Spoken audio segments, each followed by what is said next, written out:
EU leaders are expected to formally agree to start the next phase of Brexit negotiations later. It means talks can move on to the long-term relationship between the UK and EU, days after Theresa May suffered her first defeat in the House of Commons. Mrs. May was applauded by other leaders at dinner in Brussels on Thursday night after she made a speech about Brexit. The next round of talks on a transition deal for the end of Brexit are expected to begin as early as next week. The European Commission has said sufficient progress has been made on the first phase to move on to discussing the framework of a future relationship, including issues such as security and trade.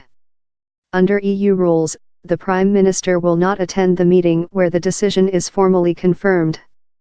But the round of applause during Thursday's dinner suggests the process is more or less on track, and indicates a degree of support in Europe for Mrs. May, says the Newspace Europe correspondent Kevin Connolly. During the dinner with the 27 other EU leaders, Mrs. May urged them to approve an agreement to move Brexit talks onto a second phase. In a brief speech, she stressed her keenness to get on with shaping a deep and special future partnership as quickly as possible, leaving no doubt that she believes she was on course to deliver Brexit. She said she made no secret of wanting to move on to the next phase and to approaching it with ambition and creativity.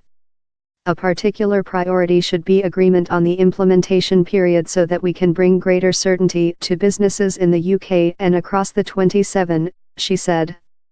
The text likely to be rubber-stamped by the leaders will promise to work towards a framework for a trade deal, with a wait until March before guidelines for the way ahead are produced. The document states that a formal free trade agreement cannot be signed until after the UK has left the EU. The talks will first prioritize translating recent headway on the issues of citizens' rights, the Irish border and the £39bn divorce bill into a legally binding withdrawal agreement, as well as to work out the terms for a transition period to follow the official date of Brexit in March 2019. The EU leaders will stay on to discuss the Eurozone as the two-day summit draws to a close, having also debated the flow of migrants over the Mediterranean, sanctions on Russia and confirmed their support for a two-state solution in the Israel-Palestinian conflict. Mrs. May has insisted the Brexit process was still on course despite her defeat in a parliamentary vote on Wednesday night. Speaking in Brussels, Mrs. May said she was disappointed at the vote on the EU withdrawal bill, but the legislation was making good progress. MPs backed an amendment giving them a legal guarantee of a vote on the final Brexit deal struck with Brussels. Ministers are due to have their first discussion of the end-state relationship between UK and the EU in a cabinet meeting on Tuesday.